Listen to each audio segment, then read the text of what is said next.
Hello everyone. इस video में हम बात करेंगे कैलेंडर स्प्रेड्स की। कैलेंडर स्प्रेड्स एक ऐसी स्ट्रेटजी है जिसमें मल्टीपल एक्सपायरीज इन्वॉल्व होती हैं।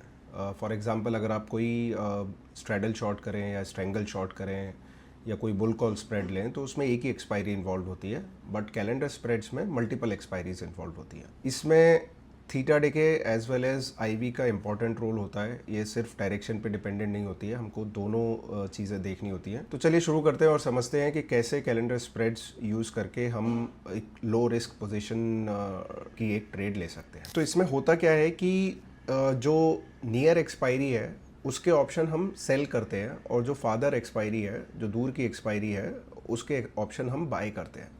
ठीक है, तो इसमें जैसे कि मैंने पहले बताया दो एक्सपायरीज इन्वॉल्व होती हैं। तो सेम स्ट्राइक पे कर रहे हैं अगर हम, तो वो रेगुलर कैलेंडर स्प्रेड होता है। कई बार हम ऐसे भी चूज़ कर सकते हैं कि शॉर्ट स्ट्राइक डिफरेंट हो और लॉन्ग स्ट्राइक डिफरेंट हो, उसको डायगोनल स्प्रेड बोलते हैं। तो सिंस हम नेक्स्ट एक्सपायरी लॉन्ग कर रहे हैं, उसके ऑप्शंस ऑब्वियसली थोड़े से एक्सपेंसिव होंगे करंट एक्सपायरी से, तो ये स्ट्रेटजी जो है वो नेट डेबिट में बनती है। तो हमको नेट डेबिट कुछ ना कुछ पे करना पड़ता है।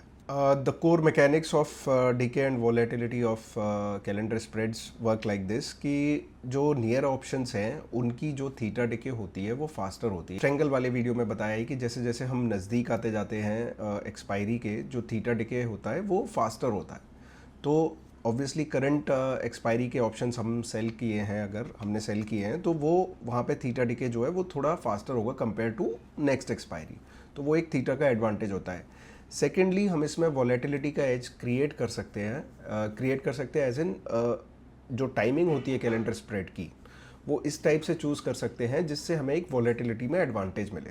For example let's say next Thursday कोई आरबीआई की इवेंट है, ठीक है, और उसके पहले की जो एक्सपायरी है और उसके बाद की जो एक्सपायरी है, वो दो एक्सपायरी हमने चूज़ कर ली। तो हमको ये पता है कि because there is an event ahead, the volatility drop that might be there in farther options, जो बाद के वाले ऑप्शंस हैं उस आरबीआई इवेंट के बाद जिनकी एक्सपायरी है, उनका जो वॉलेटिलिटी ड्रॉप होगा वो इतना नहीं होगा जितना कि करंट एक्सपायरी का होगा। तो ये हमें एक वॉलेटिलिटी एज देता है कैलेंडर स्प्रेड्स में। स्वीट स्पॉट क्या होता है कि जो भी स्ट्राइक हमने सेलेक्ट की है ना, अगर वहीं पे अंडरलाइंग एक्सपायर हो जाए तो वो स्वीट स्पॉट होता है। इसको हम पे ऑफ से भी समझ सकते हैं। और लेट्स से हम मंथ एंड का ऑप्शन लेते हैं 26 में, और 26 में का 24,100 का लेट्स से ऑप्शन पुट ऑप्शन लॉन्ग करते हैं, ठीक है। एंड हम इसमें ऐड करते हैं 12 में का विच इज़ नियर एक्सपायरी, जो कि ट्यूसडे को है, और वहाँ पे हम 24,000 का ऑप्शन सेल करते हैं, ठीक है। तो ये आप स्ट्रक्चर जो देख रहे हो ना, ये इस टाइप का स्ट्रक्चर बनता है। नाउ ये स्टैटिक नहीं है स्ट्रक्चर, ठीक है। ये पे ऑफ कर्व कैलेंडर स्प्रेड्स का ना बहुत ही ट्रिकी होता है। क्यों ट्रिकी होता है? बिकॉज उसमें दो अलग अलग ऑप्शंस इन्वॉल्व हैं, दो अलग अलग एक्सपायरी के, जिनकी के आईवी का जो बिहेवियर है ना वो एवरीडे चेंज हो रहा है, ठीक है। अभी कल को हो सकता है कि जो लॉन्ग ऑप्शन है उसकी आईवी ड्रॉप हो जाए और शॉर्ट ऑप्शन की आईवी बढ़ जाए, तो ये इसका पे ऑफ जो है वो फिर से चेंज हो जाएगा। तो ये हमको रेगुलरली मॉनिटर करते रहना है और ये देखना है कि T+0 लाइन, जो कि ये डॉटेड लाइन है, ये कैसे बिहेव करेगी अगर कल कुछ डिफरेंट हो जाए मार्केट में, या मार्केट 2% ऊपर चला जाए या 2% नीचे चला जाए, तो ये कैसे बिहेव करेगी, उस पर एम्फेसाइज रखना है, उस पर थोड़ा सा फोकस रखना है।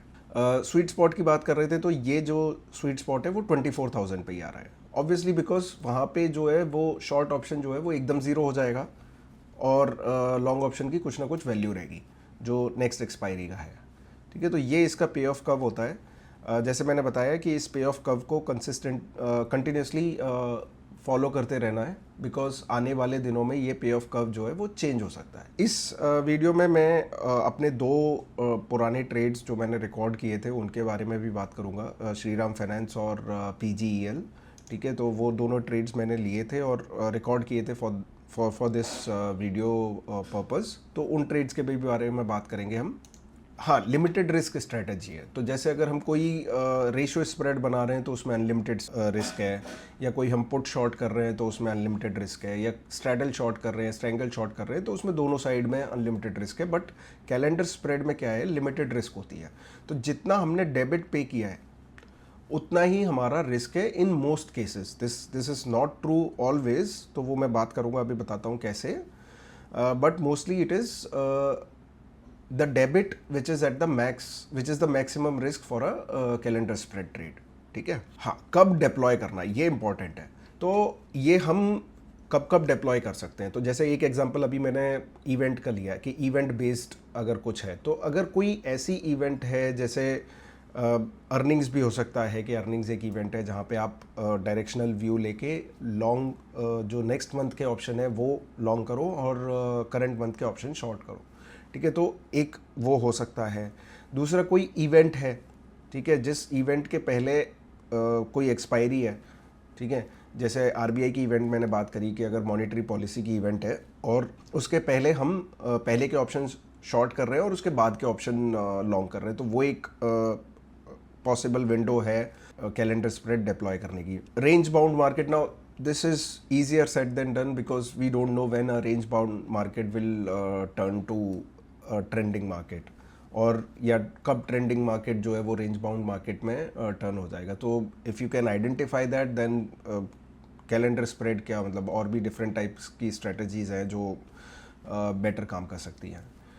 कब अवॉइड करना चाहिए, एक तो ये बहुत close to the expiry avoid करना चाहिए। ठीक है, unless you are trading indices which is you know जहाँ पे 2 एक्सपायरीज अवेलेबल हैं करंट वीक और नेक्स्ट वीक की, अदरवाइज एकदम एक्सपायरी वाले दिन या एकदम नज़दीक में जब है एक्सपायरी, शॉर्ट टर्म एक्सपायरी जो है, तब उसको अवॉइड करना चाहिए। सेकेंडली, जब वॉल्स बहुत ज़्यादा हाई हों and that is across term structure, what does that mean is कि कोई इवेंट हुई जिसकी वजह से वॉल्स स्पाइक हुए और वो वॉल स्पाइक जो है वो पूरे टर्म स्ट्रक्चर में विजिबल है, मतलब करंट मंथ की तो बड़ी बड़ी है एक्सपायरी, नेक्स्ट मंथ की भी बहुत ज़्यादा बड़ी है, तो उस पॉइंट इन टाइम पे नहीं करना है। हाँ, अगर ऐसा हुआ है कि कोई एक इवेंट की वजह से करंट मंथ की एक्सपायरीज बहुत ज़्यादा बढ़ी है बट नेक्स्ट मंथ की एक्सपायरी नहीं बढ़ी है, उस टाइम पे हम इसको इनिशिएट कर सकते हैं। डायगोनल कैलेंडर स्प्रेड की मैंने बात कर ली कि उसमें शॉर्ट स्ट्राइक जो है वो डिफरेंट होती है लॉन्ग स्ट्राइक से। तो जैसे हम यहाँ पे हमने 24,000 का ही किया है लॉन्ग शॉर्ट दोनों। लेट्स से हमारा व्यू बेरिश है बट बहुत ज़्यादा नहीं कि 23,800 सपोर्ट है वहाँ तक आएगा नेक्स्ट वीक में, ऐसा अगर हमारा व्यू है तो उसमें क्या कर सकते हैं हम कि 24,000 जो थोड़ा स्लाइट OTM है फॉर मंथली एक्सपायरी, उसको उसका ऑप्शन लॉन्ग किया 236 पे, और जो करंट एक्सपायरी है 12 मई की उसका 23,800 का ऑप्शन शॉर्ट किया। ठीक है, क्योंकि हमारा व्यू है कि वहाँ तक मार्केट जाएगा। तो इसमें ऑब्वियसली जो डेबिट हुआ वही हमारी रिस्क है, बट डाउनसाइड अगर व्यू रियलाइज होता है तो ऑब्वियसली हमें ज़्यादा प्रॉफिट आएगा। तो इसका जो पे ऑफ का कर्व है ऐसा वाला जो यहाँ पे सेंटर्ड था वो शिफ्ट हो गया towards left. So as long as market goes below 24,000 we will make some money always. ठीक है, इस पूरी रेंज में। ठीक है, तो ये डायगोनल कैलेंडर स्प्रेड्स होते हैं। हाँ, तो अभी हम बात करते हैं कि किस केस में मैक्स डेबिट से ज़्यादा भी रिस्क हो सकती है। ठीक है, तो फॉर एग्जांपल कोई एक अंडरलाइंग है जो 1600 पे चल रही है, ठीक है, और उसका करंट मंथ का फ्यूचर भी 1600 पे है, बट नेक्स्ट मंथ का जो फ्यूचर है वो लेट्स से 1630 चल रहा है। तो यहाँ पे इसको लिख लेते हैं। ठीक है, करंट मंथ का फ्यूचर जो है वो 1600 है, नेक्स्ट मंथ का जो है वो 1630 है। लेट्स से कुछ एक इवेंट है जो एक्सपेक्टेड है होने वाली है स्टॉक में, जिसकी वजह से उसमें नेक्स्ट मंथ में जो है वो काफ़ी प्रीमियम है। ठीक है, और हमने पुट लॉन्ग किया है, जो ट्रेड है हमारी वो लेट्स से 1600 का ही है। 1600 का पुट शॉर्ट है करंट मंथ का eight rupees let's say 40 rupees, और 1600 का पुट लॉन्ग है नेक्स्ट मंथ का लेट्स से 100 रुपीज़। ठीक है, या 80 रुपीज़ फॉर एग्जाम्पल, कुछ भी अज्यूम कर सकते हैं। अभी होता क्या है कि ये इवेंट रियलाइज़ नहीं होती है। ठीक है, ऐसा आ जाता है कि नहीं हो रही है वो इवेंट एंड स्टॉक वहाँ से गिर जाता है। तो स्टॉक गिर जाता है लेट्स से टू 1400, तो करंट मंथ का जो फ्यूचर आ जाता है वो स्पॉट के आसपास ही है let's say 1400, but next month के जो फ्यूचर है उसमें अभी भी प्रीमियम है। तो फॉर एग्जांपल दैट इज़ 1420। अभी हुआ क्या है कि since the strike has moved so much away from the current short and long strike, और ये इतना डीप ITM हो गए दोनों ऑप्शन, तो लेट्स से वो दोनों इंट्रिंसिक पे ही ट्रेड कर रहे हैं। तो इंट्रिंसिक पे ट्रेड कर रहे हैं तो 1600 का जो पुट है जो शॉर्ट है, ठीक है, वो चल रहा होगा अभी 200 रुपये, क्योंकि 1400 आ गए हम और 1600 का पुट है, और कॉल मान लो 50 पैसा या ऐसा कुछ चल रही है। और 1600 का पुट जो नेक्स्ट मंथ का है, जो हमने लॉन्ग कर रखा है, वो चल रहा है 200 नहीं चलेगा, बिकॉज 1420 फ्यूचर है, तो वो 180 ही चल रहा है। अब उसमें कॉल का कुछ प्रीमियम है, तो मान लो 185 हो गया। तो जो पहले स्ट्रेटेजी हमारी 40 रुपये डेबिट में बनी थी, उसमें हमें 15 रुपये और पे करने पड़ रहे हैं, बिकॉज नेक्स्ट मंथ का जो लॉन्ग है वो 185 में ही बिक रहा है, और करंट मंथ का जो शॉर्ट है वो उससे ज़्यादा में हमें बाय करना पड़ रहा है। तो ये प्रैक्टिकल सिनारियो है। I have seen this happen in many cases when I have initiated a calendar trade. So in most cases your max risk is equal to the net debit paid, but in some cases when the underlying moves far away and becomes deep ITM, and there is a difference in the two futures, then it is possible that your max risk becomes slightly more. तो ये हमें थोड़ा सा ध्यान रखना है। ठीक है, तो अभी हम ट्रेड्स की बात कर लेते हैं। जो दो ट्रेड्स मैंने इस वीडियो के लिए रखी है, जो मैंने ली हैं, ठीक है, तो उन दोनों ट्रेड्स के बारे में हम बात कर लेते हैं। तो एक चीज़ और है, कैलेंडर स्प्रेड्स में क्या होता है कि मोस्टली जो थ्योरी बोलती है वो ये है कि जो फार मंथ के ऑप्शंस हैं, मतलब जो आज से बाद वाले हैं वर्सेस करंट मंथ के, उनकी आईवीज जो है वो ज़्यादा रहती है। ये आपको ट्रू दिखेगा in case of crypto options. जैसे आप क्रिप्टो ऑप्शंस में जाओगे और उनकी आईवीज देखोगे, तो वो आपको दिखेगा कि नेक्स्ट मंथ की आईवीज जो है वो करंट मंथ की आईवीज से कम होती है। ये आपको नॉट नेसेसरीली ट्रू दिखेगा in case of equity options. ठीक है, ये हमेशा सही नहीं होगा। There are times when next month IV might be lower than current month IV. ठीक है, तो वो आपको ऑब्जर्व करना है। ठीक है, और मोस्टली इंडाइसेस के केसेस में ये ऐसा नहीं होगा। ठीक है, तो ये आपको ध्यान रखना है। अभी जो ओवरऑल प्रेमाइसिस है कैलेंडर स्प्रेड इनिशिएट करने का, वो आईवी एक्सप्लॉइट करना है करंट मंथ की इन्फ्लेटेड आईवी। तो जब हम इनिशिएट कर रहे हैं ट्रेड, तो कोशिश ये करनी चाहिए कि करंट मंथ की आईवीज जो है वो ज़्यादा हो as compared to next month की आईवीज। ये बहुत क्लोज टू एक्सपायरी देखोगे तो आपको हमेशा ही वैसा दिखेगा, तो बहुत क्लोज टू एक्सपायरी इसको ऑब्जर्व नहीं करना है। जब 10 दिन, 12 दिन, 15 दिन इस टाइप का कुछ पीरियड बचा हो, 8 दिन करंट मंथ एक्सपायरी में, तब आप ऑब्जर्व करें और देखें कि एक्सपायरीज, दोनों एक्सपायरीज के बीच में एटीएम आईवीज में क्या डिफरेंस है। ठीक है, तो उस बेसिस पे ये दोनों ट्रेड्स नोट किए हैं। तो ये 17 अप्रैल की ट्रेड्स हैं, मतलब 17 अप्रैल को दोनों ट्रेड्स इनिशिएट हुई थी। अब उनका बेसिस क्या है? ठीक है, तो श्रीराम फाइनेंस का अर्निंग्स थे 24 अप्रैल को। ठीक है, और स्टॉक चल रहा था अराउंड 1030 के आसपास। ठीक है, अप्रैल की जो एटीएम आईवी थी वो 46 थी, और मई की जो एटीएम आईवी थी वो 38 थी। This is at the time of initiating the trade. ठीक है, विच इज़ ऑन 17 अप्रैल। अभी आप श्रीराम फाइनेंस का अगर चार्ट देखो, ठीक है, तो थोड़ा सा अगर आप होराइजन बड़ा करो चार्ट का, लेट्स से गोइंग बैक 6 मंथ्स, तो आप ये देखोगे कि श्रीराम फाइनेंस जो है वो एक बुलिश बायस के साथ ट्रेड कर रहा था। ऑब्वियसली ये जो मार्च में हुआ उसमें सारे स्टॉक नीचे आए, तो ऑब्वियसली जो स्ट्रॉन्ग स्टॉक्स होते हैं, जब ऐसा कोई बड़ा पुलबैक आता है इंडेक्स में, तो सारे स्टॉक्स में इम्पैक्ट आता है। तो ये भी ऑब्वियसली 1100 से गिर के 900 के आसपास आ गया था, बट वहाँ से फिर जब अप्रैल में रैली शुरू हुई तो ये फिर से अपने दिस ऑल्सो स्टार्टेड रिकवरिंग। ठीक है, तो जब हम तो ये जब ट्रेड इनिशिएट करी तो वो ट्रेड क्या थी? 1050 का कॉल कैलेंडर। ठीक है, तो मतलब मई मंथ का जो 1050 का कॉल है वो लॉन्ग किया, और अप्रैल मंथ का 1050 का जो कॉल है वो शॉर्ट किया। तो ऑब्वियसली जो शॉर्ट वाले साइड पे आईवीज हैं, बिकॉज अर्निंग्स हैं, अभी अर्निंग्स हैं तो आईवीज इन्फ्लेट होते हैं। ठीक है, तो जो मई के आईवीज हैं वो उतने नहीं बढ़े जितने अप्रैल के आईवीज बढ़े।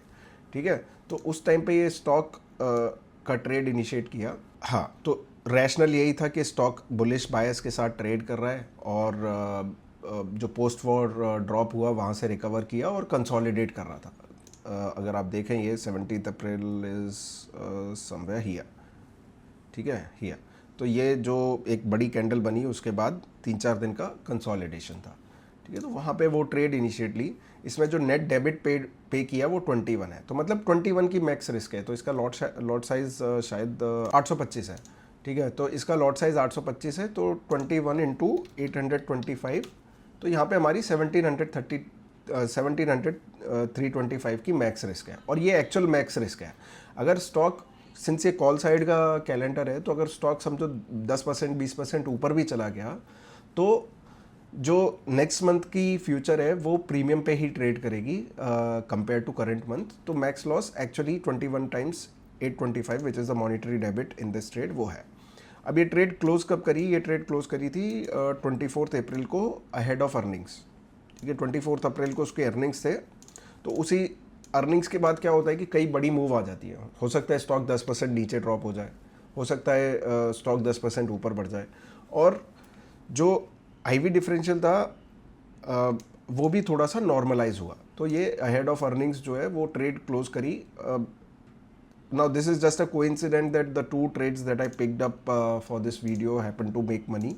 It is not, I did not intentionally put these two trades so that यहाँ पे एक पॉजिटिव फिगर दिखे और एक प्रॉफिट वाले ट्रेड्स मैं बताऊँ, वैसा इंटेंशन नहीं था। ये जस्ट एक कोइंसिडेंस है कि वैसा हुआ, ठीक है। तो ये एक रैशनल मैंने आपको बताया कि कैसे वो ट्रेड इनिशिएट की, कब क्लोज की, क्या उसके पीछे रैशनल था। सेकंड ट्रेड क्या है? सेकंड ट्रेड था PGEL, ठीक है। तो PGEL, एक मिनट, हाँ इसको भी ऐड करता हूँ। तो ये चार्ट है PGEL का। नाउ स्टॉक जो है वो बेरिश है काफ़ी टाइम से, ठीक है। ऑलमोस्ट 1000 से गिर के 500 के आसपास ट्रेड करता है, 500 550, जो कि ऑलमोस्ट 50% हो चुका है। ये बड़े ड्रॉप के बाद ये 6 मंथ्स की रेंज जो बनी है वो around 640 650 on the upside and 500 520 on the down side, ठीक है। अभी इसमें हो क्या रहा है स्टॉक में, अगर आप देखो तो जो फ्यूचर्स है ना वो बैकवर्डेशन में ट्रेड कर रहा है। मतलब जो नेक्स्ट मंथ के फ्यूचर है वो सस्ते हैं, ठीक है। और यही इस केस में था भी, मतलब 17 अप्रैल को जब मैं देख रहा था तभी भी स्टॉक जो है वो बैकवर्डेशन में था। जो अप्रैल का फ्यूचर था वो आई थिंक 555 था, मई का फ्यूचर जो था वो 542 था, और जून का फ्यूचर जो था वो 536 था, ठीक है। तो ऐसे बैकवर्डेशन में था, मतलब मई जून का जो स्प्रेड था वो 1% था, अप्रैल मई का जो स्प्रेड था वो 2.4% था। तो मेरी एक्सपेक्टेशन ये थी इस स्टॉक के साथ कि जो नेक्स्ट आने वाले 2 मंथ का स्प्रेड है मई जून वो 1% ही है, और अप्रैल मई का जो है वो 2.4% है। मतलब जो अप्रैल का फ्यूचर है वो 2.4% ज़्यादा है कंपेयर टू मई के फ्यूचर से, यानी मई का फ्यूचर जो है वो 2.4% के डिस्काउंट पे है। तो अगर ये अप्रैल की सीरीज़ ख़त्म हो जाए, तो जैसा हम मई जून में स्प्रेड देख रहे हैं कि 1% रह गया है, तो हो सकता है ये थोड़ा सा कवर करके ये 2.4 वाला अराउंड 1% आ जाए। तो ये एक्सपेक्टेशन थी for the spread to reduce. तो ट्रेड जो थी, अगेन आईवी का फिर से डिफरेंशियल था। जो ATM IV अप्रैल की थी वो 53 थी, ATM IV मई की जो थी वो 49 थी, ठीक है। तो ट्रेड क्या थी कि 540 की मई की कॉल ऑप्शन लॉन्ग करी, ठीक है, और 560 की मई की अप्रैल की कॉल ऑप्शन शॉर्ट करी। तो ये डायगोनल कैलेंडर बनाया। तो हमने 2 टाइप के कैलेंडर्स की बात करी थी इन थ्योरी, नॉर्मल कैलेंडर और डायगोनल कैलेंडर। तो ये दूसरा ट्रेड जो था वो डायगोनल कैलेंडर था, ठीक है। अभी होता क्या है इसमें कि ये जो डिफरेंस है स्ट्राइक्स का वो अराउंड 3% है, 3.5%, और जो स्प्रेड था वो 2.5% था। तो हमने मोटा मोटी स्लाइट ITM कॉल लॉन्ग करी मई की, और स्लाइट OTM कॉल शॉर्ट करी अप्रैल की। तो अगर ये ट्रेड पैसा कब बनाएगी कि जब ये जो 2.4% का स्प्रेड है वो कम हो जाए, ठीक है, या IVs का जो डिफरेंशियल है वो थोड़ा सा कम हो जाए, या दोनों हो जाए। और ये ट्रेड भी 24 अप्रैल को ही क्लोज करी। जो गैप हम 2.4% देख रहे थे वो एक्चुअली 1% रह गया दोनों फ्यूचर्स में, ठीक है। और 2 दिन बचे थे एक्सपायरी के लिए, ठीक है। तो 2 दिन, 2 days to expiry, so it was close to expiry. I do not like to keep many trades open closer to the expiry, especially short option. तो उस पॉइंट इन टाइम पे हमने इसको क्लोज करी। तो अगर हम इसमें पीएनएल की बात करें तो वो जो मेजर चंक था वो इस स्प्रेड के रिड्यूस होने से आया एंड समवॉट आईवी के डिफरेंशियल से आया and little bit component from theta decay also. तो ये इस टाइप से आप ट्रेड स्ट्रक्चर कर सकते हैं। ठीक है, अभी नेक्स्ट जो हम बात करेंगे ना वो मैं नेक्स्ट वीडियो में बात करूँगा इसकी लॉन्ग टर्म ऑप्शंस की। ठीक है, तो लीप्स होते हैं आपको निफ्टी में मिल जाते हैं, जहाँ पे आपको जून के, सितंबर के, दिसंबर के या उसके अगले दिसंबर के, मतलब अगली साल दिसंबर 2027 दिसंबर के भी ऑप्शंस आपको ट्रेड करने के लिए मिल जाते हैं। तो नेक्स्ट वीडियो में हम बात करेंगे कैलेंडर ऑप्शंस की और वो अप्लाई करेंगे हम लीप्स पे, मतलब लॉन्ग टर्म ऑप्शंस पे कैसे हम कैलेंडर स्प्रेड्स क्रिएट कर सकते हैं। Long term options in general बात करेंगे as well as calendar spreads की भी बात करेंगे ऑन लॉन्ग टर्म ऑप्शंस। अगर आपको ये वीडियो अच्छा लगा तो आप पुराने वीडियो को भी रेफ़र कर सकते हैं, जिसमें हमने स्ट्रेडल मैनेजमेंट की बात करी है, कब हमें स्ट्रेडल इनिशिएट करना चाहिए, कैसे उसको मैनेज करना चाहिए, क्या रिस्क लेनी चाहिए, वो सारी बातें इस स्ट्रेडल के वीडियो में है, आप वो रेफ़र कर सकते हैं। और साथ ही साथ बताएं मुझे कि आने वाले वीडियोस में मैं किस टॉपिक पे बात करूं, कौन सा टॉपिक ऐसा होगा जो आपको लगता है कि मुझे उस टॉपिक पे वीडियो बनानी चाहिए। So do let me know in comments. Thanks.